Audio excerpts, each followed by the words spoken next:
Okay. So welcome to the very first Aaron Cerise subscribers stream spectacular on a Saturday. Today I will be doing a few things. Firstly, if anybody asks me for a challenge on Pokemon Showdown, they will get it. I will be available to be challenged in Ubers or OU or RU, NU, Little Cup, or any random format you have a desire to see. Otherwise, though, I'm going to be doing some grinding for the upcoming final episode of the Dicelocke. Oh god, that's a thing. Oh no, it's a thing and it's happening. So, we'll be doing that, and I'll also be reading out some questions that I got submitted on the YouTubes for the 700 subscribers special, and this, whatever footage has the questions in it that's relevant, will go in that special. So, hooray! Yay! This stream exists for you guys, so you let me know. You let me know what you want to see, what you want to do. Sorry, I'm trying to get the chat here to pop out so I can actually see it while I'm doing this. So let's put the chat right there. That looks pretty good right there. Maybe shrink it a bit. You can see it in the bottom of the window. Perfect. Okay. Say hi if you're in the chat, by the way. I see a couple of you just hanging out there, but you're not saying anything. Be friendly, be social, be happy, be with me. Alrighty. So you might be wondering why we're in the Orberg City. Why we're in the Orberg City where you shouldn't eat the Genomite. That's because I've been doing a little bit more preparation since the end of the last episode, trying to get people prepared for the Elite Four. I believe I have a game plan going forward, but it still needs a little bit more work. One of the things I want to do is I really want to overhaul George's moveset, because I really don't want her to go in with all HM moves. That's not going to be fun. Going in with Rock Smash as your go-to fighting move, other than, like, Drain Punch, which only has 5 PP. So what I want to do is, among other things, I want to go into Orberg Gate and get Brick Break, which is down there on the basement floor. And in order to do that, we have to go into Orberg Gate, obviously, but also, by entering Orberg Gate, we trigger that rule that we rolled a long time ago that says we have to do everything in this cave before we progress.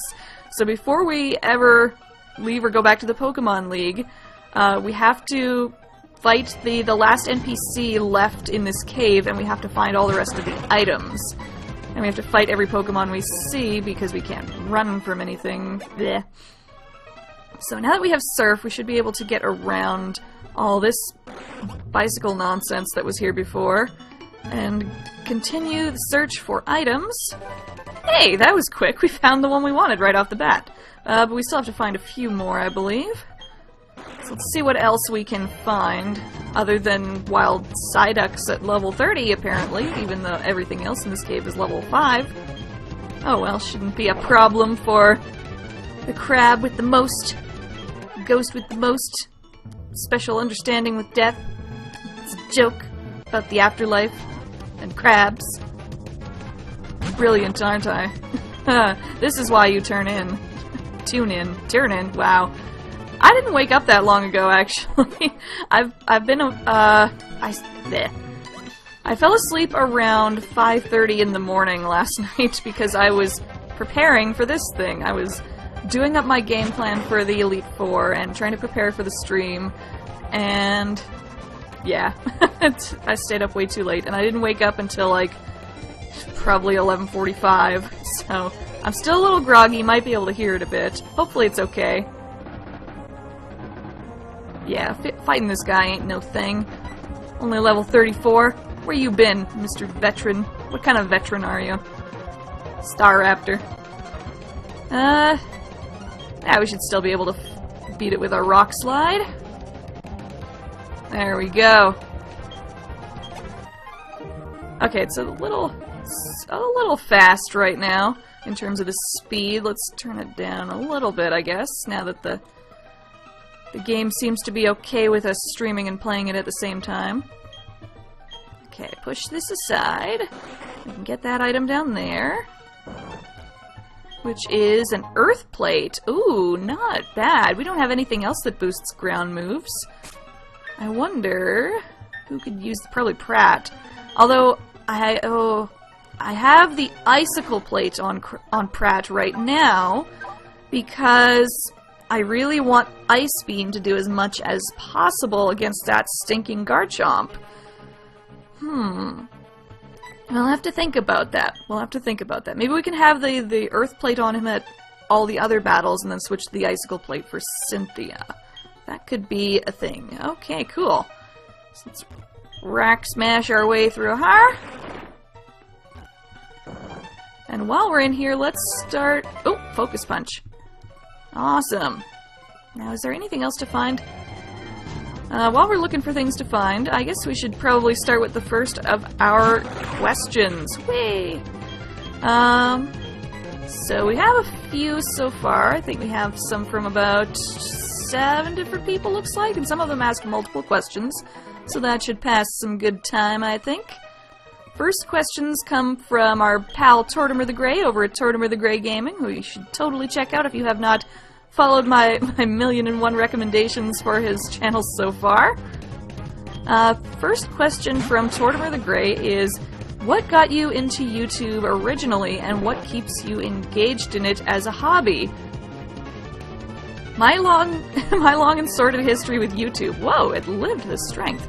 My long and sordid history with YouTube has actually gone back all the way to 2006, before I was even actively working on having a channel as a thing. I made the channel originally so that I could post my entries for AMV Hell, of all things. I used to submit things for AMV Hell, and I actually have a couple entries that are in AMV Hell, 4. If you've seen them, if you've seen that AMV Hell 4, my entries are listed as by Strawberry Key, or One Little Strawberry Productions, or something like that. So I have a couple entries in that video, and there's also, I think, a couple in AMV Hell Championship Edition. Most of those videos I've taken down since, because a few of them got copyright claims back in the day, and eventually I was just like, well, if they're taking so many of these down anyway, why don't I just take down most of them for good? So I did that. And I did do that for a while. It was like at least several months that was going on, because AMV Hell Championship Edition was a thing. It was like a contest that lasted for several rounds, and I was continually participating in the rounds. Is there anything else? I think we got everything. Everything else in this cave I think we would have gotten when we were here last time. So I think, if anybody knows that we're missing anything, let me know. But yes, AMV Hell. I was into that for a while. That's what my channel was for a while. And when that was over, I left it dormant. Came back to it when I was doing a podcast. That was my thing for a while, was making podcasts and not videos. I used to have an anime music podcast called Anime Utahime, and the one thing I used my channel for during that period was posting videos of my top favorite anime songs. I posted like a multi-part series on my top 250 anime songs. Actually, 2 different versions of that list, too. So those were up for a while. Those were my most watched videos for a while. But again, I took them down because of copyright claims eventually, and so that's why those aren't there anymore. Finally, we get around sort of more to the more recent stuff. In recent years, I discovered the Nuzlocke challenge by chance, just by scrolling through Tumblr, and somebody had mentioned it in like a Pokemon-related post as like one of those post-secret kinds of posts. And I wondered what it was, so I went looking it up. I read the Nuzlocke comics, I loved them, and I started searching through the forums to see what was all there, and I loved all the stuff on there. Where should we go to grind, I wonder? Actually, our grinding spot for Sunny Shore worked really well last time, so why don't we just continue there, I think. It's probably safer than grinding in Victory Road.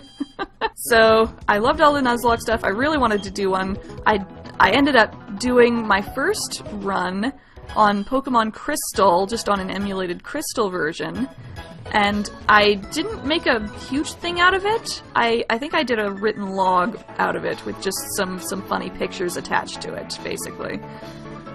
And that was my first Nuzlocke on the forum. After that, I decided to try a video run because I was also trying to make a Café de Pedantery at the time. You know, the thing with the owl puppet that I posted a new version of the other week.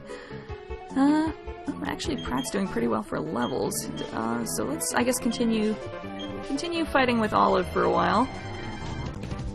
So yes, I was working on that at the time, so I was already doing video stuff for that. That was on Blip, but it was still video stuff. So I was already doing stuff with my my camera, so I thought, if I'm doing videos anyway, why don't I do what some people do and do a Videolock series, see how I can make that work. I did the silly thing at the time and decided, well, my computer's not really fast enough to run emulation and such simultaneously with recording, so I should probably just turn a camera to my screen and do it that way.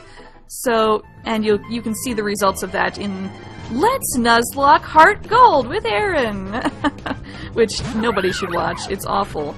But it was my first attempt at doing that kind of thing, and I really had a lot of fun doing it, even though nobody was watching except for, like, maybe 1 or 2 friends. Eventually, I found a way around my computer speed issues. I decided to record with 2 different computers, like having the gameplay going on my main computer and then using the screen sharing function of my mom's computer to record the footage. So no slowdown in speed. I did a video about that once, so you can see all the details on how I used to do that. Then I found out how to make my computer go faster. Like I can't remember how I did it eventually, but somehow I got my computer to go faster. It might even just be because Desmume improved enough at one point that it was able to do it. So I was able to move to a 1-computer setup, and by then the series was going so well and I was having so much fun, like, producing the videos, that I really wanted to make sure that my setup was invested for this kind of thing, and now it is. Now I have more memory in my computer. Now I'm... man. Now I'm running out of things to say about that end of things. I suppose I should probably move more into the other half of the question, which is what keeps me engaged.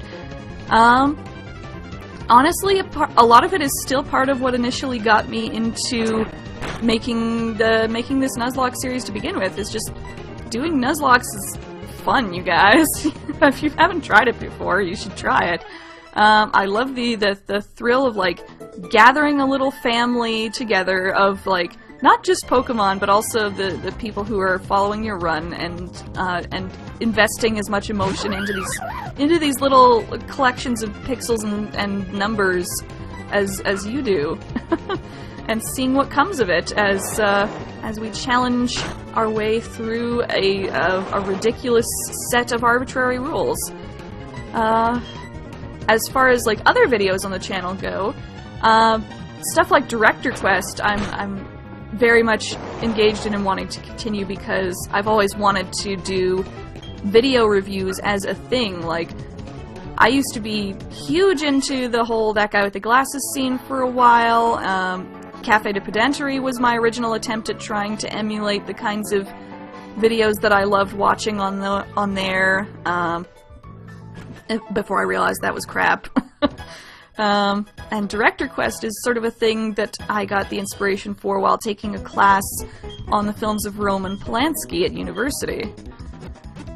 I loved that class so much. It was one of my favorite of my entire bachelor's degree. I've, thanks to that class, seen just about every film Polanski has ever done, except for maybe 1 or 2. And I felt that that was an amazing experience, watching his growth as an artist through, from his beginnings, short films, up to The Pianist. I think we didn't watch anything beyond that. That's probably the ones that I missed. And it was such a great experience that I really wanted to recreate that for an audience. I figured if I'm enjoying this much, then if I'm enjoying this much, then surely there's someone else who will as well. So why don't I do a series that focuses on doing pretty much the same thing, like just an extended director's study, film by film. I originally thought maybe I should do it with just like one video per director, but where's the fun in that? There's lots of things that just talk about the overviews of the careers of different directors. There's not much that goes really in depth, film by film, and that's what attracted me to that course, and that's what I figure should be the main draw of this series. And even though it's coming out so slowly, like so much more slowly than I would like, it's still something I really want to make a main feature of the channel and work my ass off to create, because it's so satisfying, and the response has been wonderful, so I'm glad to hear from anyone who watches that series as well. Oh, wow, I should really get some water for this stream. I really should have prepared. For all the preparing I did, I didn't think about some of the practical stuff, apparently. Alright, so let's continue our grinding and answer the next question, which is also from Tortimer the Grey, which is, what is your favorite video game or series of games? I'm assuming he means not Pokemon, because that would probably be the easy answer. And to be honest, Pokemon probably is it. I wouldn't have invested so much in this one series otherwise, probably. So let's not answer that. You know how much I love Pokemon already.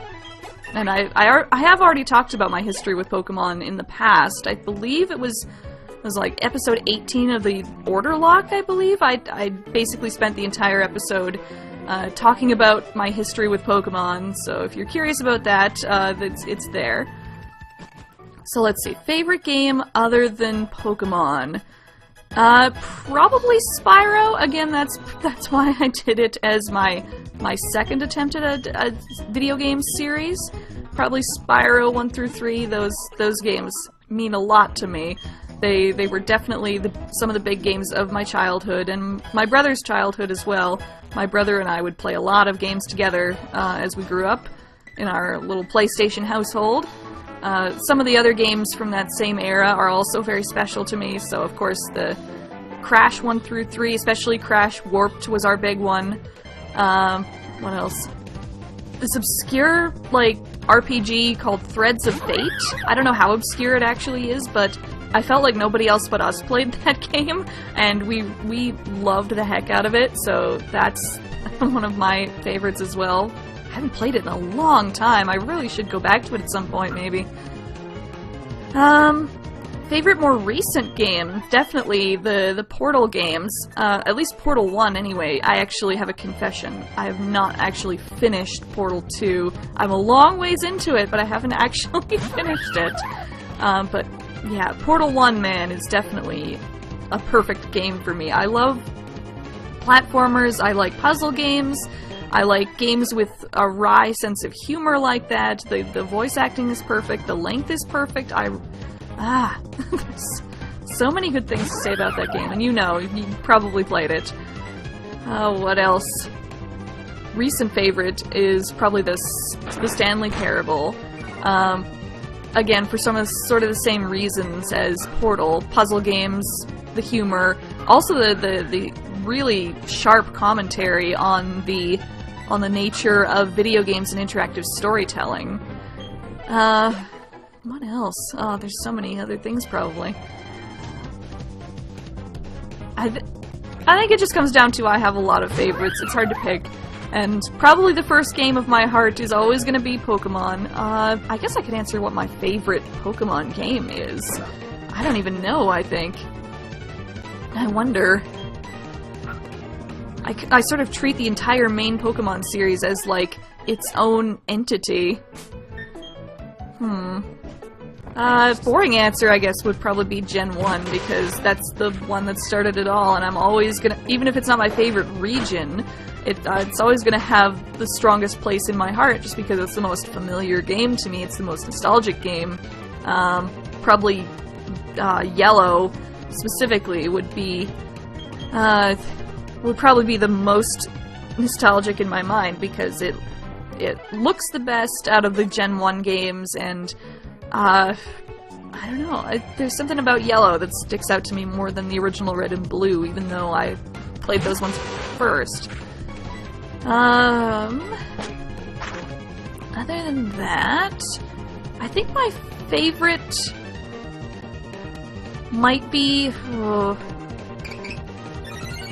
black 2 and white 2. At least Volt White 2, because that is, again, special to... Ooh, that's a hard confusion hit from the swagger there. Jeez.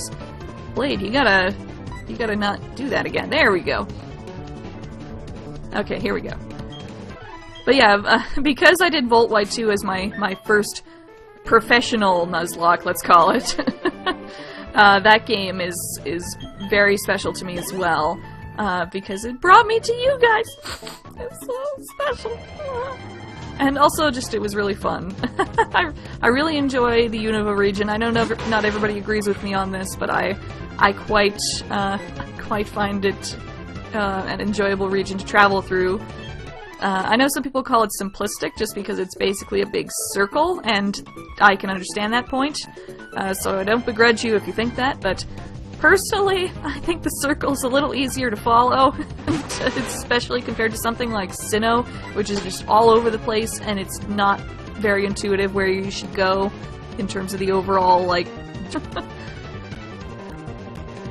I guess Kanto is kind of like that as well, but at least there is one circle on the one side of the map that you can go around, and before that it's mostly just a linear path, so it's not that complicated a shape. Sinnoh is just kind of like zigzagging all around and maybe one circle, in one little circle around in one part of the region. Does that answer your question? Favorite Pokemon games, Yellow and Black 2, White 2. Favorite other games, Spyro the Dragon, Portal, Stanley Parable. Not a fan of any sort of like first-person shooters or real-time strategy games or... Well, I guess I was gonna say I'm not fighting games, but I was big into Soul Calibur 2 back in the day, so I can't say that. Yeah. Well, let's move on to another question then from Tortimer. This is Tortimer's last question. If you could be any animal / mythical creature, what would you be and why? This I had not given a lot of thought to. I know when I was a little girl, I used to put a lot of thought into all sorts of animals that I would like to be. I remember back in, what was it, like grade 2 or 4 or something like that, they made us keep a daily journal in our like little scribblers, and for every day I would write, I want to be this animal because this reason, and I would draw a little picture of me as that animal. So clearly I had grand designs about what animal I would like to be. Oh, no. I already told myself I wasn't going to learn Air Slash, so let's not do that. I think Fly will be fine. So yes, clearly past self gave a lot more thought to that kind of thing than I do now. Probably because the idea of turning into an animal also comes with the, the assumption that it would come with the animal's brain as well. The law of conservation of mass, unless I'm turning into a larger animal that can house my human brain, then I would assume that I would have the intelligence level of that animal as well. And one thing that terrifies me more than anything in the world is losing my human mind. It's the reason why I don't like drinking. I don't like the idea of getting drunk. If you do, that's fine, but I don't personally, because it's terrifying. The idea of losing my mental faculties. I'm terrified of the prospect of getting Alzheimer's when I'm older or something like that. So the idea of turning into an animal and losing my sense of myself and my human mind is awful. But if we somehow if we're talking mythical creatures as well, then I assume we're putting magic into the picture. Maybe the same magic that lets the friggin' Animorphs keep their intelligence while they're in the body of a fucking flea or whatever. So, assuming that I would be allowed to keep my intelligence,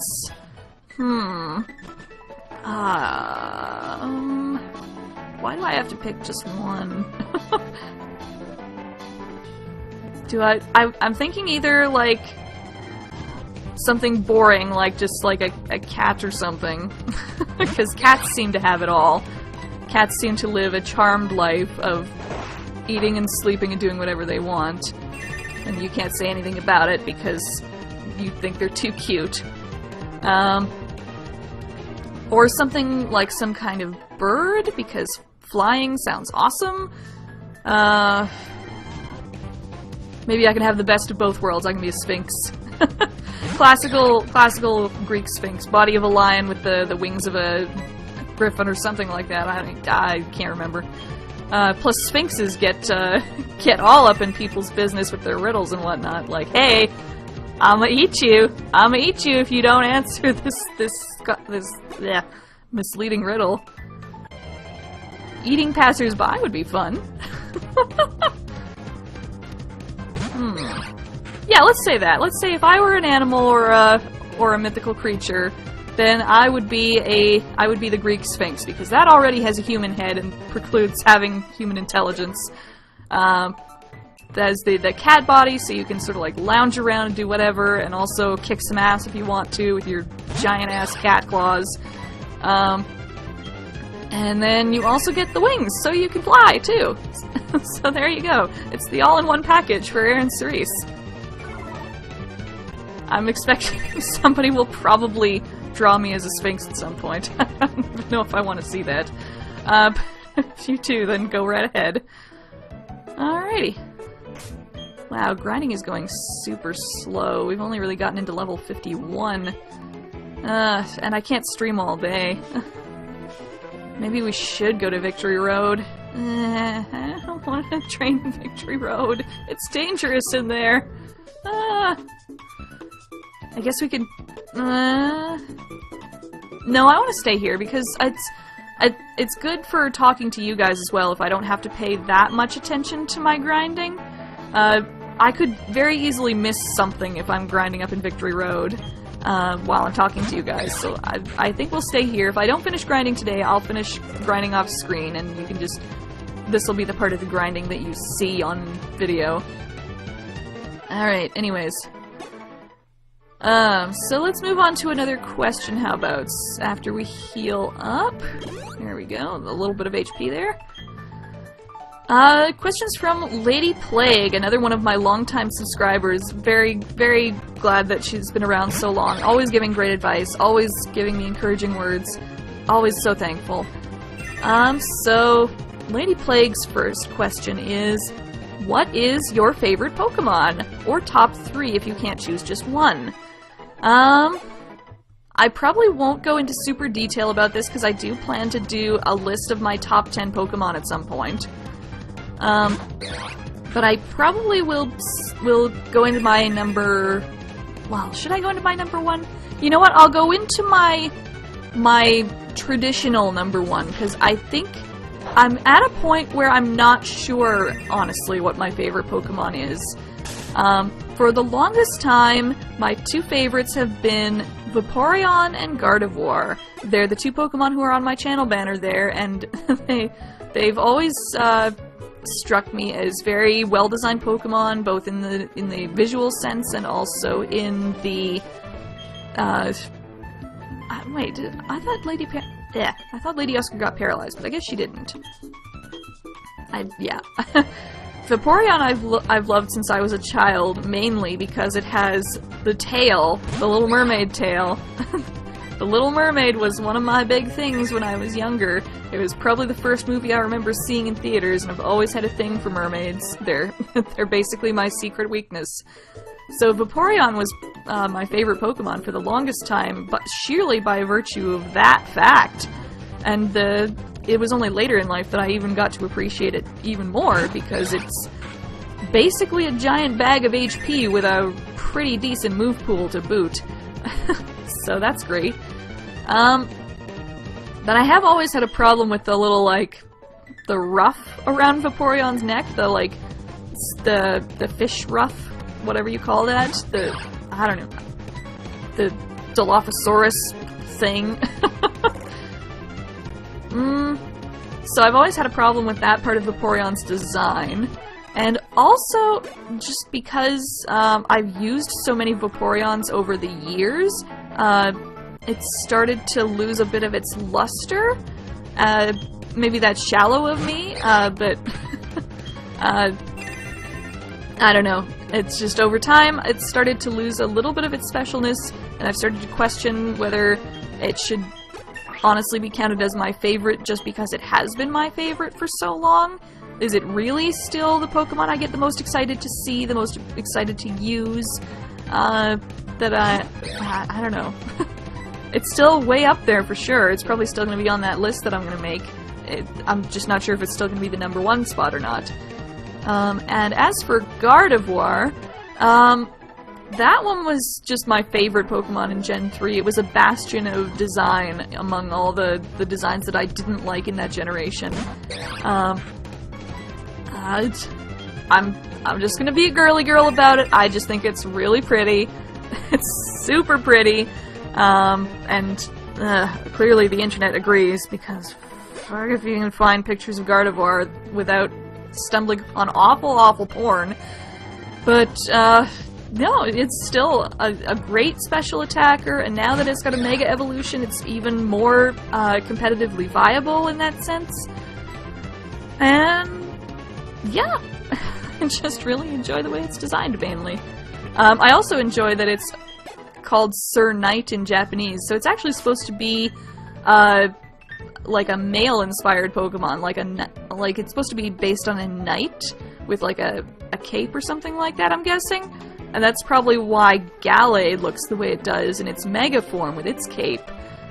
But yeah, most people think it looks like a lady in a dress with a bouffant, so that's what inspires all the awful porn, I'm guessing. Should we get Olive in here again?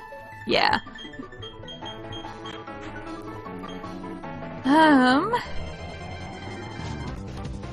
I'm thinking, there's another Pokemon that I think would probably qualify as a new favorite, but I don't want to say what it is because it's very possible that it might be the new #1 on my list when it comes out, so maybe I'll save that for later. So for now, those are the two, like, main Pokemon that I would have considered my favorites for the longest time. It's Vaporeon and Gardevoir, so there you go. Second question. Do you plan on continuing with Pokemon Nuzlockes after fighting Chance, or move on to an entirely different video game series? Well, considering I've already told you guys that there is going to be another one, yes, I am continuing with Pokemon. I don't know how long I'll continue with it. I would hope for a while, because I still have so much fun with these things. Hang on, I'm just going to heal Olive's confusion. So, I haven't gotten bored with them yet, and there's always a new game. Oh, Roar! That's rude. And after I wasted a lava cookie, too. Yes, there's always a new Pokemon game to play, a new hack to make the games interesting, or a new format, or generally speaking, I always come up with a new format, and indeed, the next game that I'm going to play is going to be done with a new format of my own design. Again, this is the third one in a row I've done like this. And you know what? I'm actually going to make the announcement here, because if anyone is bothering to watch this, then you deserve to hear it. Oh, Drain Punch, didn't mean to. You deserve to hear it from here, because you're tuning in. You're one of the few. My next series is going to be on Pokemon Sacred Gold. Yes, I am returning to Drayano hack territory. That's super exciting. And the format will be something I like to call an Idolocke. Now, based on the other things on my channel, you might be able to guess what this involves. It is basically a way that I'm going to combine my love of Pokemon with my love of Love Live's School Idol Festival. And before any Pokemon fans get kind of worried that this idol crap is invading their space, it's still going to be mainly a Pokemon playthrough. It's just that the format, like the way I'm going to be organizing my team for the run, don't knock off my skull fossil. I need that for later, for reasons that I will explain at some point. So yes, the format is going to be slightly inspired by the format of idol groups, and the way that you catch Pokemon will involve playing rounds of School Idol Festival. But other than that, it's mainly going to be a regular Pokemon playthrough, just with a rhythm game add-on. So that should be interesting, I believe. To give you the gist of how it works, basically it's going to be sort of like a wedlock, except instead of having Pokemon fight in pairs, they're going to fight in groups of 3, which are your Pokemon idol units, little groups of 3 Pokemon idols. And you can only switch between members of the same unit when you're in battle. That's slightly easier than a wedlock, because you have more choices. Excuse me. More choices than you would in a wedlock in terms of who you can switch to. So in order to offset that, there's a couple other extra difficulty things added. Namely, that you don't necessarily get to keep every Pokemon you catch. When you do a catch, you have to play a round of School Idol Festival, and based on your score in that round, that affects the probability of you keeping the Pokemon. So that up the bat limits the number of Pokemon that you can use and the types that you have available to you. Ah, swagger. Well, let's try and fight through it this time. That limits the number of Pokemon you have to use. Ah, stop it. Come on, Olive. Come on, Olive. There we go. Quick attack. Didn't want to waste another lava cookie. If it was just gonna roar us away again. Okay. So, and also, it's gonna be sort of like the Orderlocke in that oh, hey! Karu's in the chat! Hey! Hello! Just explaining that the order of catches will determine which Pokemon get used. So basically, the first 3 Pokemon you catch form your first unit, and you have to use them together. There's no choice in organizing your units in that way. First 3 form the first unit, next 3 form the second unit, and the next 3 after that form your third unit. You can switch your units in and out as you like, but you have to move them as, well, a unit. You can't move one without moving all the rest. So yes, you can switch your units out in and out as you like, but you can't switch just one Pokemon out. You have to switch all 3 out, so that forces major changes in your party anytime you want to switch anyone in or out. And if anyone faints, then the Pokemon that replaces it has to be the most recent one you caught. You can't choose one. It has to be the next one available in your box by order of capture. So yeah, that's the gist of it. That is the gist of the format. Catching Pokemon to form idol music groups of 3. Wow, that did a lot. Jeez. That's mean. Catching Pokemon to form little idol groups of 3, fighting in groups of 3, using songs and dance rhythm games to determine catches. Basically, the conceit of that is going to be that every Pokemon you catch has to perform an audition for you before you can join your team. Oh hey, Galiguru's here too. Yes, I am talking about the next Nuzlocke. There will be more detailed description of what it is. I'll be releasing an announcement video about it. Wow, Hal was really not the right choice for this Electabuzz. I should have just brought out Pratt or something. So yes, there will be an announcement video about the next run with all the details, so... But I want you guys to hear it first because you're here and you're awesome, so yay. Okay, so we're moving on to the next question from Lady Plague on my list here. And again, you guys in the chat are welcome to ask more questions as well. So, next question from Lady Plague is... Oh. What is the airspeed velocity of an unladen swallow? And no, I'm not answering that. I like Monty Python and the Holy Grail as much as anybody, but I'm not one to, like, quote from it if I can avoid it. I don't know, it feels like Monty Python stuff, at least the movie stuff, has been kind of ruined by nerd culture. Not that I blame you for asking about it, Lady Plague. I still really appreciate it. I'm just a little worn out on it myself. I'd like it if more people focused on, like, some of the other Monty Python sketches and whatnot that don't get as much attention. Like, everybody knows the Dead Parrot sketch, but does anybody else talk about, say, the parrot sketch where everyone is, like, performing an adaptation of A Tale of Two Cities, except everyone is parrots? Does anybody remember that one? No? Or how about the Last Supper from the Live at the Hollywood Bowl episode? That's honestly the sketch that makes me say penultimate so much. That's where I learned the word penultimate. And I had that sketch in the back of my mind while I was doing the previous episode. If you haven't seen that sketch, it's great. So if you look up Monty Python Last Supper or Michelangelo or something like that, then you'll find it for sure. Oh, there is one more question from Lady Plague. What is your ideal snack food when watching a movie, outside of popcorn? I don't know, it's probably just popcorn. I guess maybe Glossette raisins? That's the only other thing I mainly get when I go to movies. I don't know, they're sweet and they're not crunchy, so they don't, like, make sound in my ears while I'm trying to watch the movie. So, yeah, sure. Let's go with that. Glossette raisins. That's a nice, simple question. It's not going to be drawn out. Okay. Next question is from Dana Chan. Let me answer that as soon as I switch out to Pratt and take a drink of water. So, ultimate question, do you think it's possible to do other challenges on other games in the future? I'm never gonna say no, for sure not.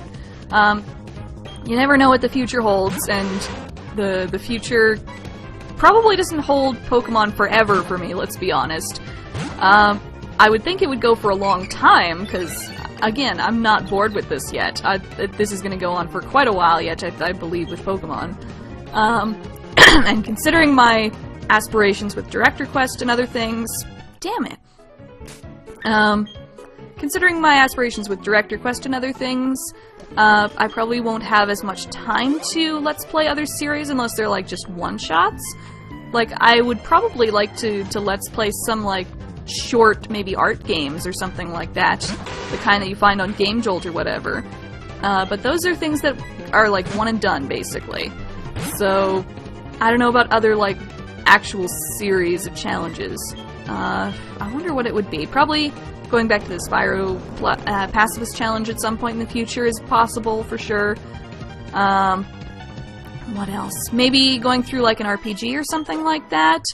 Like, I haven't played any of the Final Fantasy games in a long time, so it might be fun to go back to those. I am just getting all the electric types while training Blade, jeez. What else? Oh, I know what I would like to do sometime. There is actually a game that I really do want to play on the channel at some point, and that is Lovely Little Thieves, which is a visual novel by Hope Chapman, aka Jezu Otaku, that's being worked on right now. There's a several hours long demo of it available if you want to check it out. But the main game is currently being made, and I've backed it on, Kickstarter.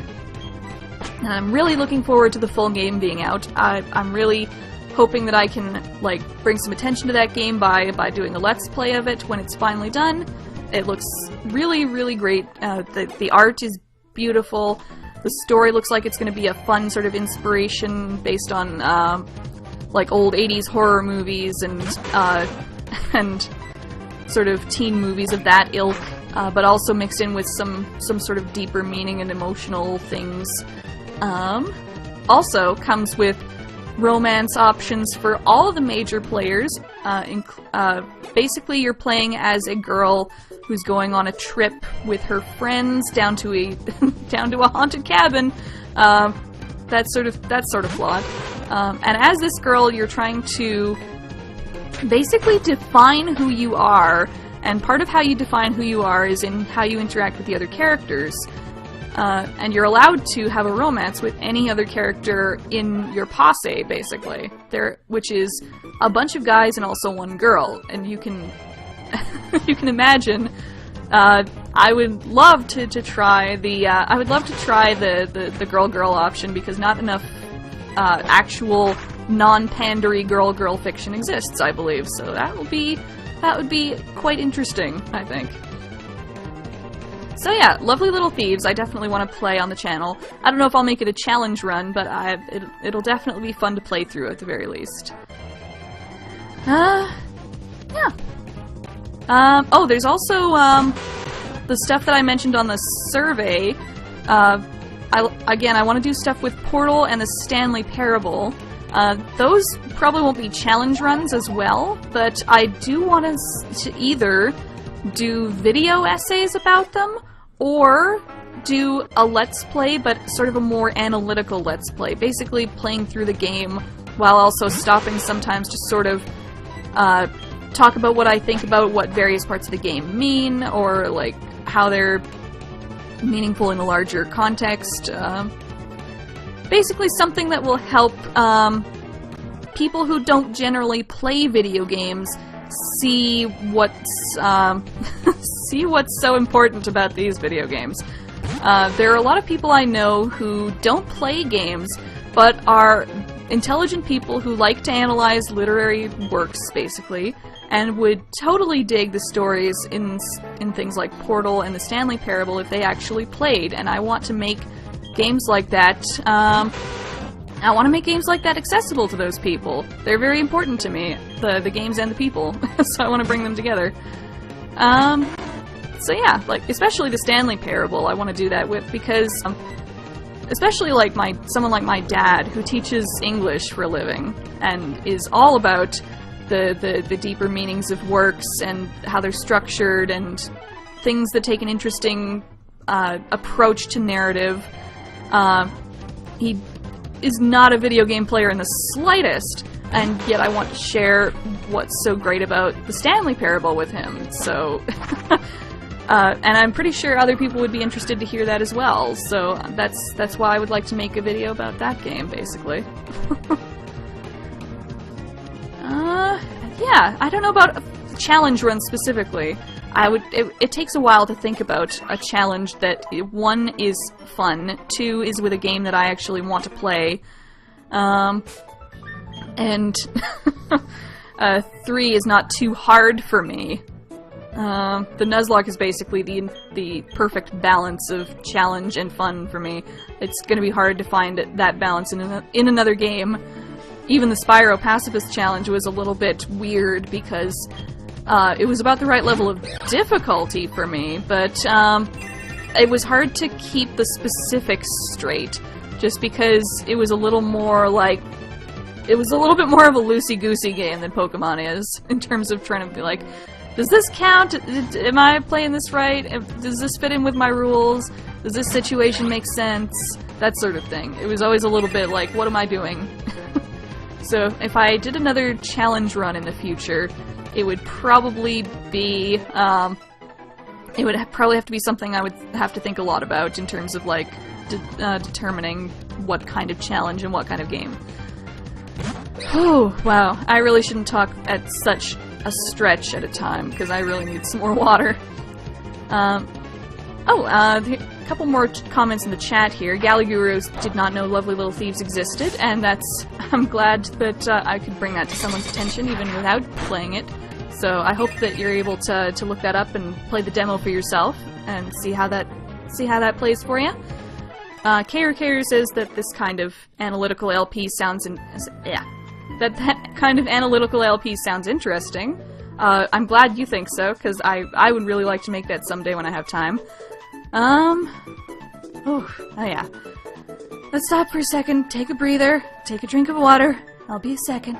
So let's move on to the next question from Dana Chan. Oh good, Galliguru is downloading the demo of Lovely Little Thieves, so yay. Dana Chan asks, what video editing software do you use, and how long does it usually take to edit something like the Dicelocke series on average? Just an average episode, not like whatever final episode spectacular I'm gonna do next week. Oh god. The editing software I use has changed a little bit over time, but one thing that's always been consistent is Final Cut Express. I would love to upgrade to Final Cut Pro someday, but that costs money. Someday, whenever I start a Patreon, which is not going to be anytime soon because I don't really have the viewer base to justify it yet, but if I start a Patreon in the future, probably one of the goals would be to get enough money to upgrade to Final Cut Pro. But Final Cut Express works well enough for now. It does all the things I need to do for a Let's Play series, at the very least. Again, I was talking earlier about how I used to use 2 computers to record. So I'm glad I don't have to do that anymore, not least of which because I don't live with my mother anymore, so I can't use her computer, obviously. So right now I'm using Final Cut Express as my editing software. I use Screenium, which is a Mac screen recording program, to record all my footage and whatnot. I also use Audio Hijack Pro if I ever need to record audio separate from the visuals that I'm recording at the same time. Those are both really useful pieces of software, and if you have a Mac, then you should totally look into those. Screenium, I believe, is a paid program. I did pay about 30-something Canadian for it.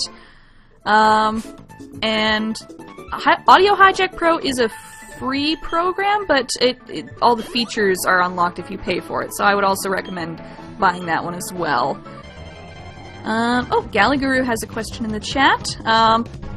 Has there ever been some big idea for a video that you couldn't do because of the limitations of Final Cut Express? Probably just because I don't have the access to the full range of effects and whatnot that I could do with something like Final Cut Pro, or even like Adobe, like with After Effects and whatnot. Yeah, mainly it's stuff with effects and transitions and whatnot. I feel like I have a very limited number of transitions and graphical things that I can do with Final Cut Express. I would have to get either something like After Effects, or I think I have Live Type, but my experience with that is limited, and I think it's mainly just for text, as the name implies. Yeah, transitions especially is a major thing. I feel like a lot of other video series that do editing, like mine, have a lot more interesting edits and transitions for graphics and whatnot. Also, things that can handle vector stuff. Like if I can figure out how to do vector graphics, I could probably make more interesting layouts with things that move and have separate parts without taking up a million slots on my timeline. Yeah, so that would be fun. I think that's it for that question. I think I've come to... Whenever I start stopping and just going do, that probably means that my brain is done thinking about that part of the question. Oh, I didn't answer how long it usually takes to record the Dicelocke. Usually, I record for anywhere between a half hour and an hour per episode. So that's about that's about the amount of raw footage I have to work through to cut down to the normal 20-ish minute episode length. Karu says, yeah, the many slots of editing.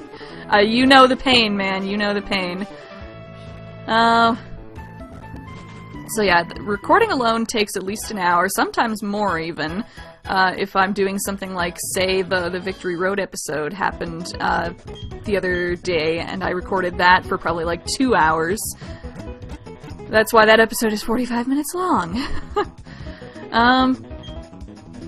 Karu says that the one thing that makes me want to get a second monitor. Yes, second monitor, I feel like, probably would help at some point in the future as well. I'm one of those people who's like resistant to change in their setup sometimes. I haven't tried to yet, but that would probably be useful. Also, I don't know how much room there is on my desk for something like that. Anyways, after recording is done, there's also... Ooh, excuse me, that was undignified. after recording is done, everything has to get loaded into Final Cut Express. Also converted over in terms of, like, moving all the video files into the right spot. I have to move the videos into the right folder on my hard drive. Wow, it's hard to word for whatever reason right now.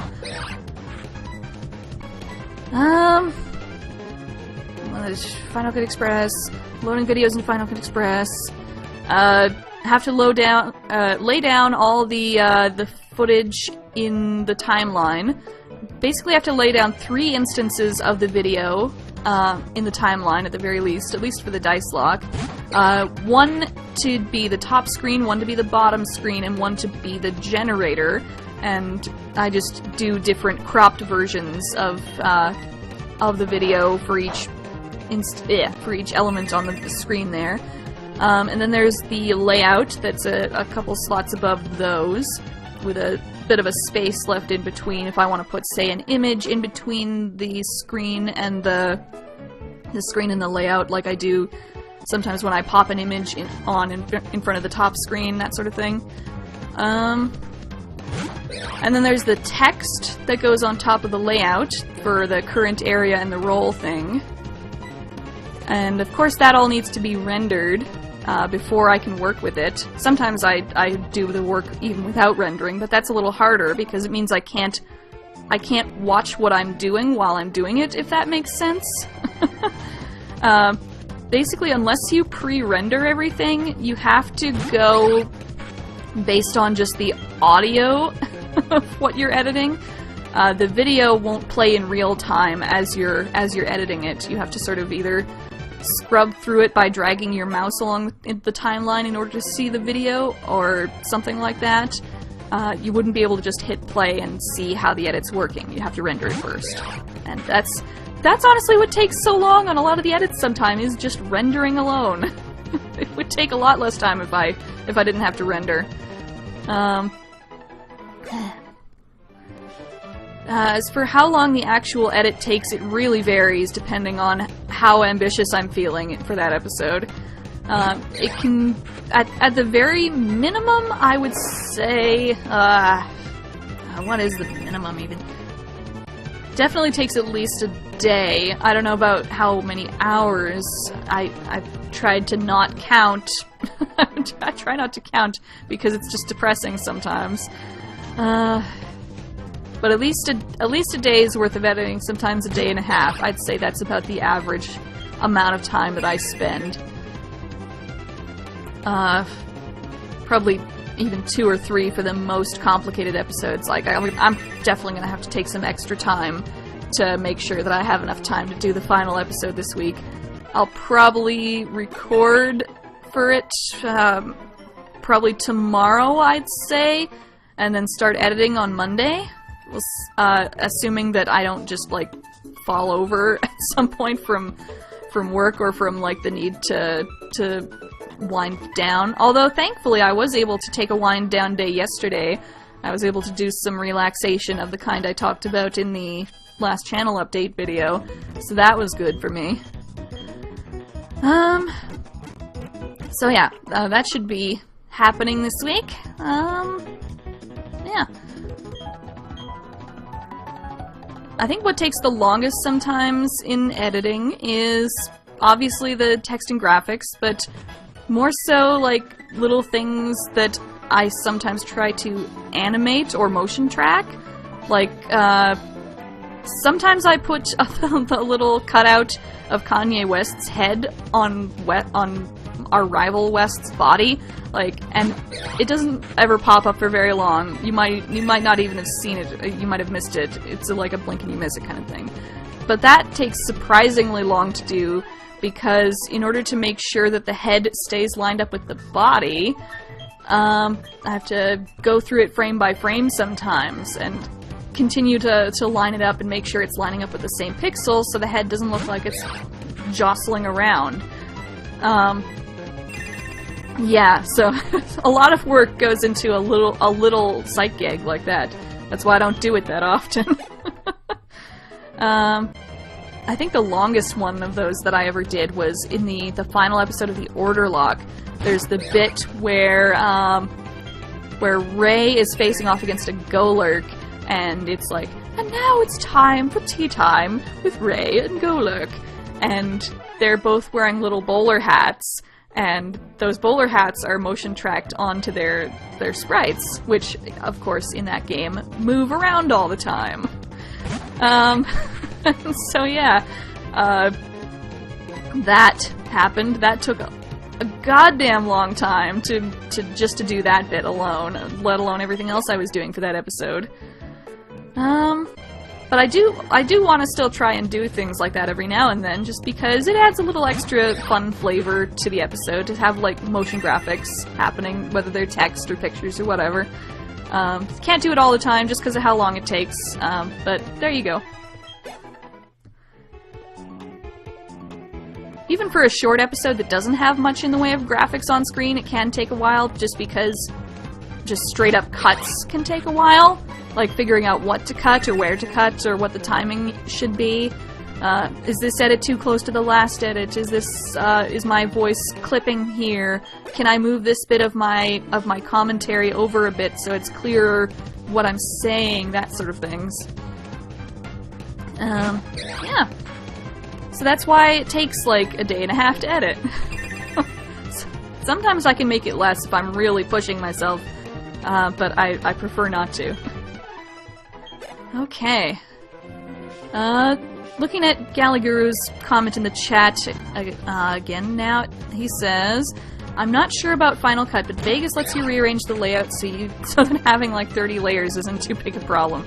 I'm sure there's a way to do it. I probably am not doing it totally right. My experience with Final Cut is entirely self-taught and totally not thorough. It's basically a lot of learn as you go kind of things. So, who knows? Maybe I'm doing it totally, like, inefficiently. But, for now it seems to work well the way it is. I think one thing I have figured out recently is that I can actually use Photoshop documents in the timeline. Like, actual PSD files, which I didn't know you could do. That might be fun for doing layout stuff for the next run. But yeah, I'll probably have to look up more Final Cut tutorials the longer I do this for.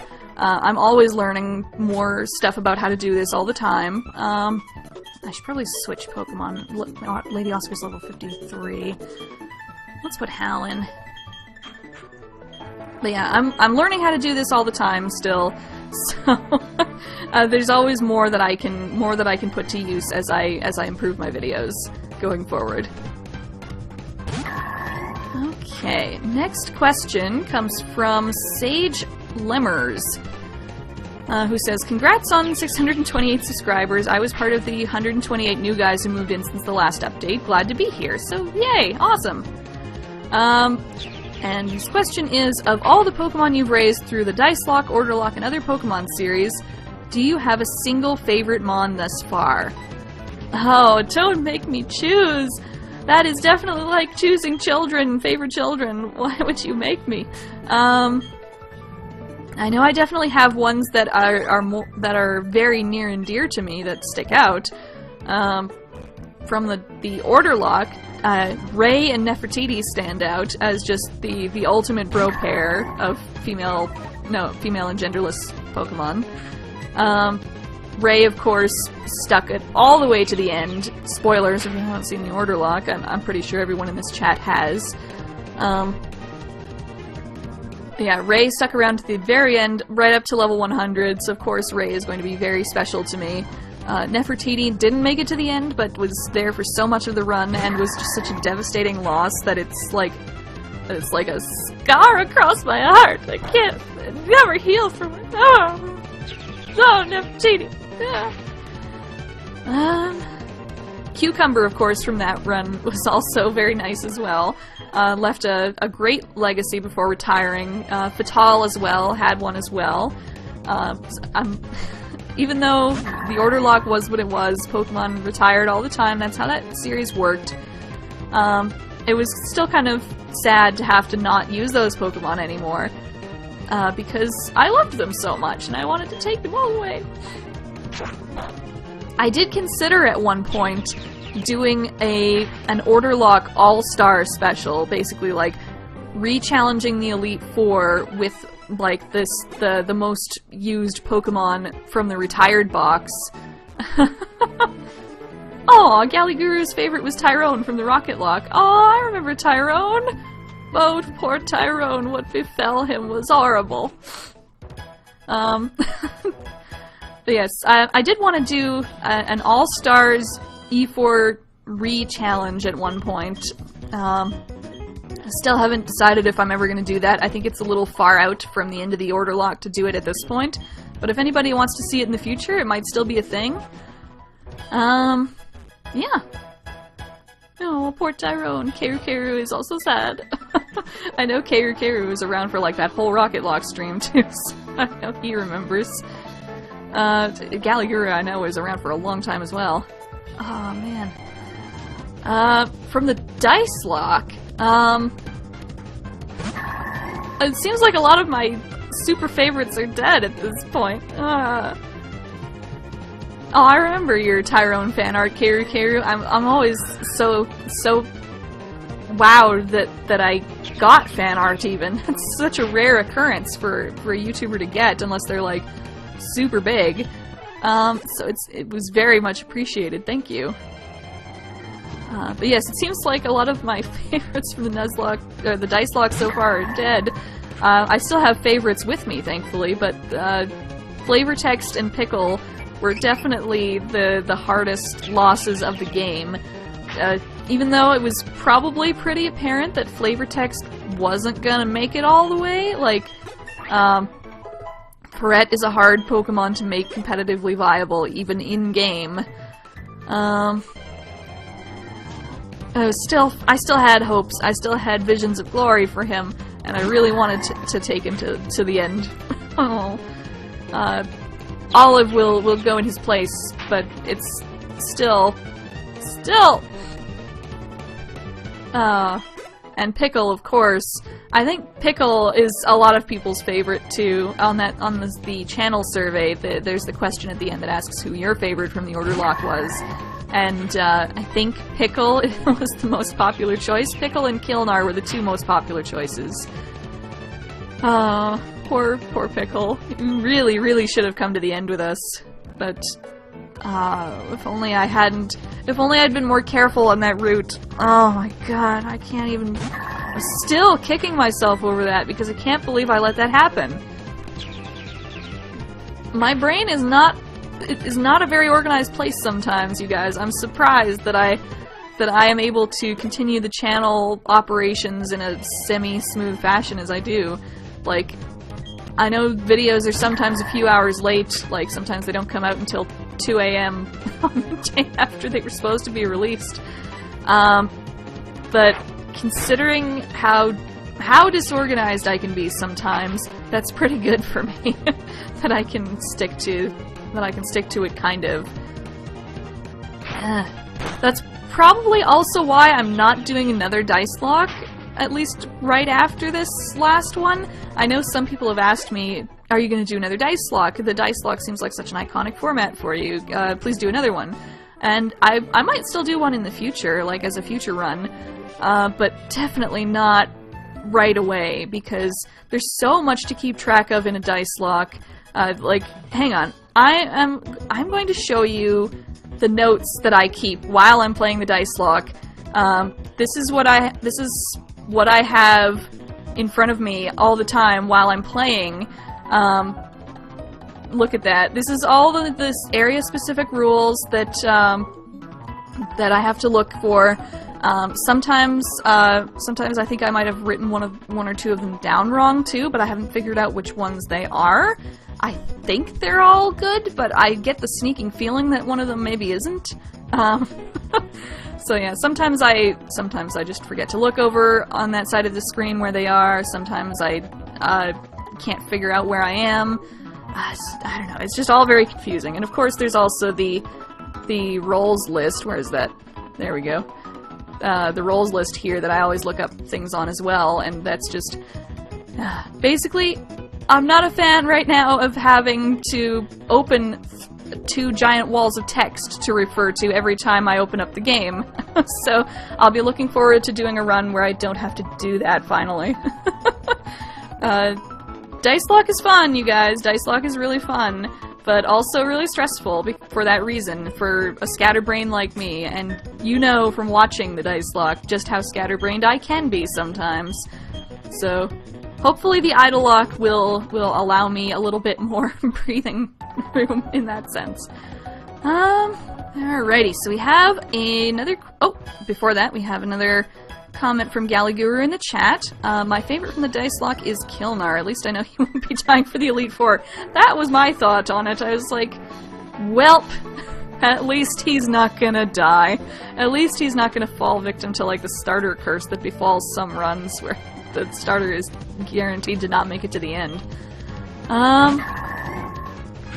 Which is, yeah, actually compared to the Orderlocke, good, because my starter didn't make it past episode 2 last time, so good. Kilnar's already done way better than that. But yes, it's still sad that we won't be able to actually use him.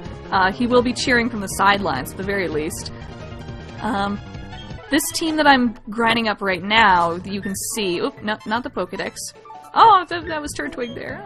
Speaking of Kilnar.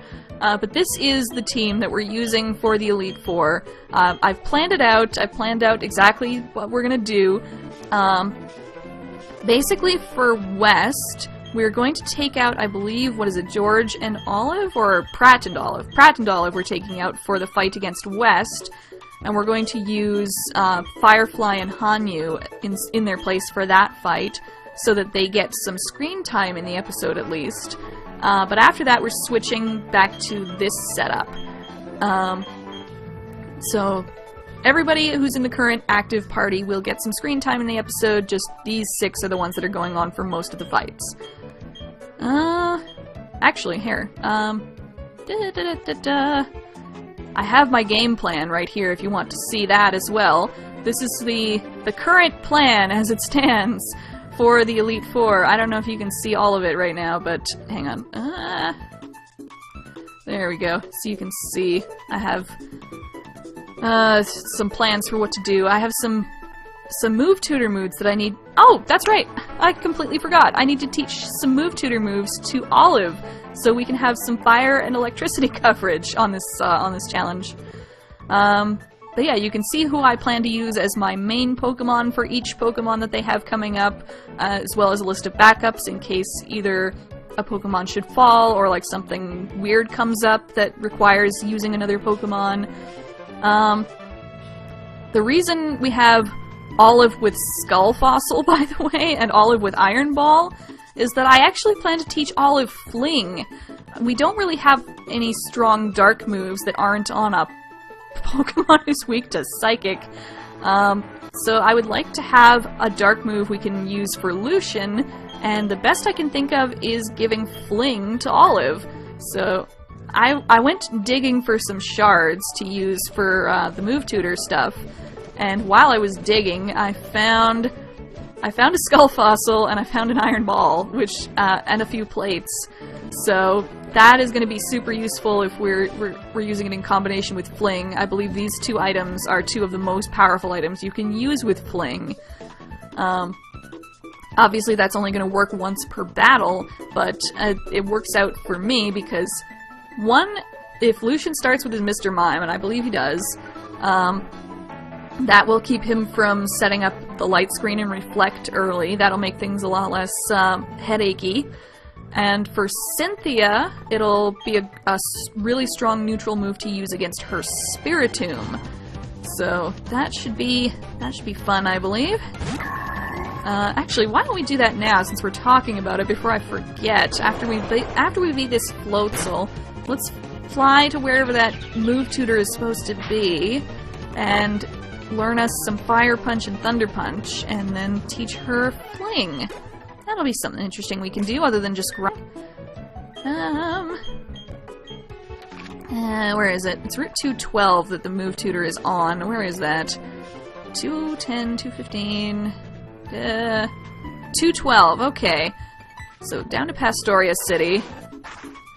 And remember, Route 212 is no super effective moves. Luckily there's no rule in Pastoria, so we don't have to worry about healing here. So let's just heal real quick, and then head out onto the route. There we go. I'm not exactly sure where the Move Tutor's house is. I hope it's close to the city. Move, move, move. No, don't get stuck. Blech. Hopefully it's like right out here or something. Oh wait, no, it's the other route where we have to avoid trainers. I was thinking for a second, like, no, I shouldn't fight trainers, but I'm thinking of, like, Victory Road and the Sinnoh route. Did we fight you? Yes. Getting stuck in mud is the worst. Come on, stop it. Oh, get out! Get out! Get out! I can't go I can't go the direction I need to get out because I need to keep struggling to get out of the thing. This is why mud is awful and and snow is not nearly as bad because you can just walk through it if slowly. Hi, thanks for joining us, Shellos. Man. I wish we could just cut like I normally do, but this time, since you're watching it live, you're gonna have to bear with me as we make our way to wherever this house is. Trying to avoid... Oh, no, we did walk into one. There. Trying to avoid these mud spots while also not trying to walk through so much grass.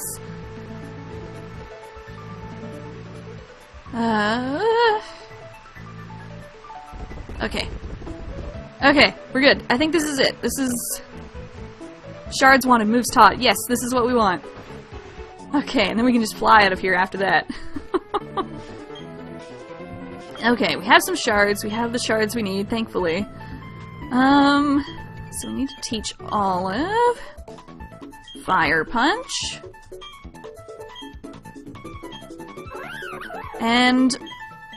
Unfortunately, it really hurts to lose Charm and Quick Attack, but we really need the coverage, so we're gonna have to take those out.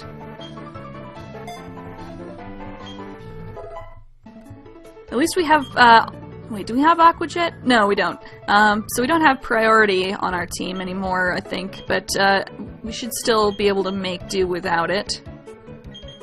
Oh, I had considered putting Ice Punch on her as well, but we already have Ice Beam on Pratt, and, I do need the fighting and the normal stab move on Olive as well still. Or, no, I need at least the fighting move, I think? I need to keep one of these two moves at least. I'm not sure which one I'm going to take out for Fling yet. There we go, Thunder Punch. Perfect! Okay. Oh. Was there anything else I was going to teach? I feel like I was going to go teach George something. I know we're teaching George Brick Break, but I think we might also be... Oh, what was it? Crab Hammer, right! Crab Hammer we're gonna learn by level up, so that's fine. Maybe we should go make sure that George forgets his HM moves now before we forget, and before we have to forget a move that we actually want.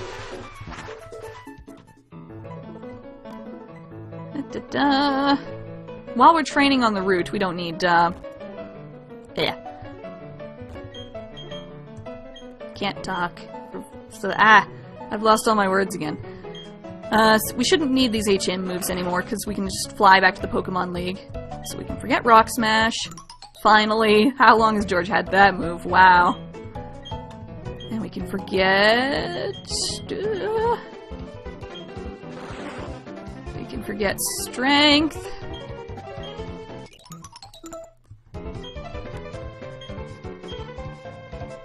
And... Sarf.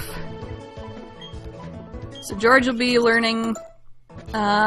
George will be learning Crab Hammers. That should still be fine. So let's teach Brick Break. We also got a couple other TMs that I went around the region grabbing. We got Giga Drain and Psychic. You can probably teach those right now, too.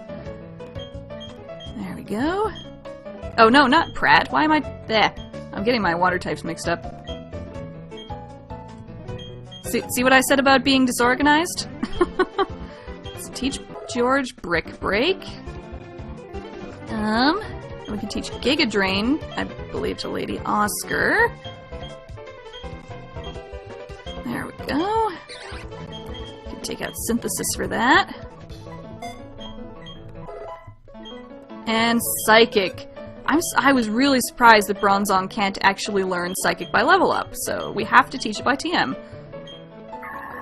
There we go. Much better stab move. Okay. And, I guess we should probably decide this now. Or do we have to? Do we have to decide this now? We could just teach it in the middle of the Elite Four. Like, have her have access to both Drain Punch and Dizzy Punch for the first couple Elite Four fights, and then teach her Fling when we get to Lucian, when we actually need it. I think we're gonna do that. So let's not replace a move with Fling just yet. We'll save that. And hopefully remember to do that when we're in the midst of all that battling. I don't think we need Focus Punch. We can probably just sell that at some point. Alrighty, so I think we're good for that.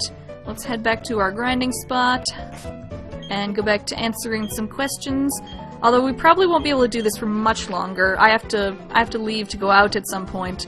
So I think we'll probably end the stream in about a half hour, I'd say. That's a 2-hour long stream. I think that's pretty good. I don't think too many people are gonna watch a 2-hour long special. But those who do will be very much appreciated. Okay. Back to it. And back to our next question from Kylie Elise, who asks, what is your favorite anime and anime character? Now, this is an easy question. There's no contest. My favorite anime of all time is Revolutionary Girl Utena, and my favorite character from that show is the title character, Utena Tenjo. I cannot say enough good things about this show, and I can't even say too many specific things because for fear of completely doing it a disservice, for one thing, and also for just ruining the plot points. Although, I don't know, you can't really ruin that show. It's just, even if you know what's gonna happen, it's such a high-quality, smart, oh my god, beautiful show. Maybe not beautiful in the visual sense sometimes, depending on what episode it is, but it is still probably the most emotionally resonant, up my alley show that has ever been made, and it had a huge impact on me as a young adult growing up. To give you an idea, throughout my bachelor's degree and taking film studies and whatnot, and working up towards being a somewhat competent analyst of media, one of my life goals is to write a book about Revolutionary Girl Utena. There is that much to say about it, and I don't even know if I'm the best person for the job. So many people have written so many amazing, like, just incredibly interesting things about that show over the years that I don't even know if what I have to say about it would compare. But I want to try. I do want to try, because I've invested so much in that show and in analyzing it and just plain loving it over the years that I feel like I could do that.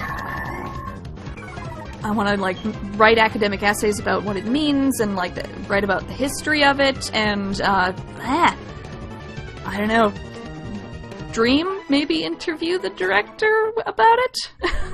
I don't know if I'll ever get that far, but that's the pie in the sky hope anyway. Yeah, so that's Erin's life goal number 1, basically, at some point. As for the character of Utena herself, I just generally always relate to the hero characters in shows. That's kind of boring, but I very much do. They're the hero for a reason. In a well-written show, the protagonist always has the most going on, both plot-wise and character-wise, and even though Utena is probably the most naive character on that show, maybe except for Nanami, But even Nanami has some sort of other sense about the world that Utena doesn't in some respects. Despite being probably the most naive character on the show, she's also got a tremendous amount of inner life, and outer life for that matter. Wait, should we fight with George just yet? I know she's only got two moves at the moment now. Maybe I shouldn't have forgotten Surf just yet. Yeah, I think we can still learn Crab Hammer while knowing Surf. Let's just reteach Surf real quick here. But yes, there's a lot to say about Utena and her relationship to Anthy in that show, and Anthy's brother. Spoilers, won't say his name, but yes. That show is a perfect allegory, by the way, of many things. Self-consistent on many levels, just in terms of from the base plot all the way up to the most esoteric sort of, like, this is an allegory for adolescence and growing up sort of thing that you could imagine. I'm really not doing it service because I can't talk about these things. Oh, why didn't I use Brick Break there? I can't talk about these complex sort of things after I've just been talking for an hour and a half straight, and I'm starting to lose my voice and my brains. So just take my word for it. If you haven't seen it, it's an amazing piece of work. Not always the best animated piece of work because it was animated by Softex, and they are notorious for never staying on model for animation. But it's clear that the creators of the show worked with the limitations that they had, and were able to create a masterpiece despite the budget constraints. That's why the show has so much recycled footage. There's always there's a stair climbing sequence that's repeated basically every episode. There's lots of other things that get repeated in multiple episodes in terms of footage.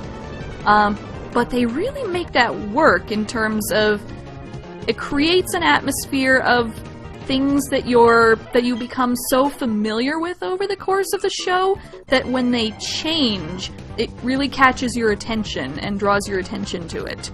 And that's intentional. It really helps you understand what's going on with the show.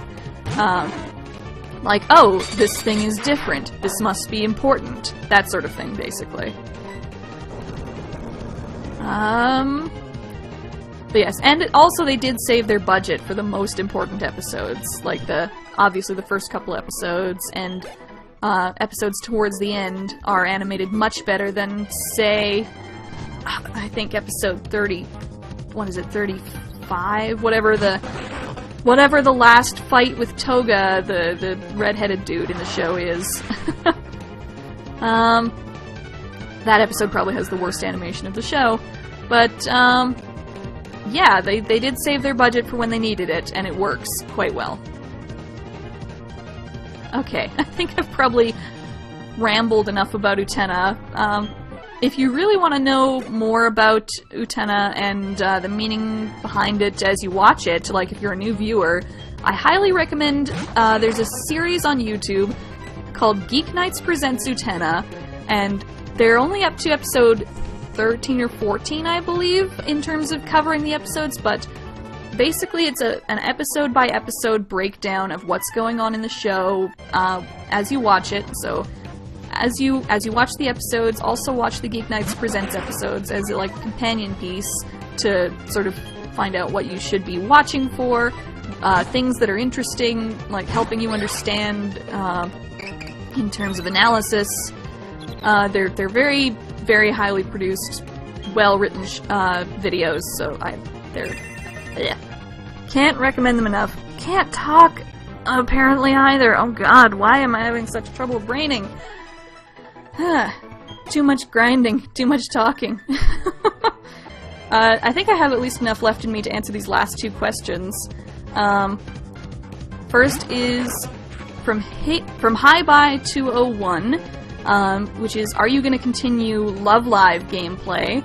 Which, yes, definitely. As I explained earlier, the next Pokemon run is going to be in combination with School Idol Festival, so there'll be gameplay in that. And there'll also just be general Love Live videos as well, like probably there's going to be another Honor Scouting video in the summertime when they introduce vouchers in the game, which will make it much easier to get rare cards. There's also going to be a tips video about team building that I've been promising for a while, and that'll probably get done sometime in the coming weeks when I've probably during the break, because I am going to have a break from the Nuzlocke series after this one is finished. After this coming Wednesday, I'll probably be taking a break from doing the Nuzlocke series until about mid-April or so. During that time, I'll be taking some extra time to work on stuff like Director Quest and Wildcard videos, and, of course, more Love Live videos. So that's gonna happen for a while. On the days that there would normally be a Nuzlocke, there just won't be a video. I'll just spend that extra time working to create the stuff for that for all the new content. Will also serve as my reward for making it through the series, basically, is taking some time off. But yeah, so there will be Love Live content now and in the future, for sure. And the last question on my list is actually from Gally G, Gally Guru, who's in the chat right now, again, asked, what kind of sandwich should I have for breakfast? I knew it. I knew someone was going to ask that question when I put it in the announcement video. I knew someone was going to ask it. Thank you for proving me right. What kind of sandwich should you have for breakfast? I don't know. I don't usually have breakfast sandwiches. When I do, I usually just get the crappy ones from A&W or something like that. Probably just something with bacon. I'll go with the easy answer, something with bacon. Bacon in the morning is always the best. Man, I kind of want some bacon right now, actually. Right, we didn't get any showdown challenges this episode, but I think we had quite enough to do with just answering questions and grinding anyway, so, and with doing our moves up for the Elite Four as well. So I'm glad that filled up the stream nicely, and I hope we can do something fun next week. Maybe, if not Pokemon, then, well, maybe we could do more Pokemon. We could actually start continuing the Rocketlocke, finally. I've always said I was going to do that, but, never actually got around to doing it. Alright, I think we'll do that next week. Next week we will continue, finally, with the Rocketlocke. And I guess I will see you guys then. Alright. Later days. Bye. Thanks for coming. Thanks for watching either live or in the archive if you're watching this after the fact. I love you guys.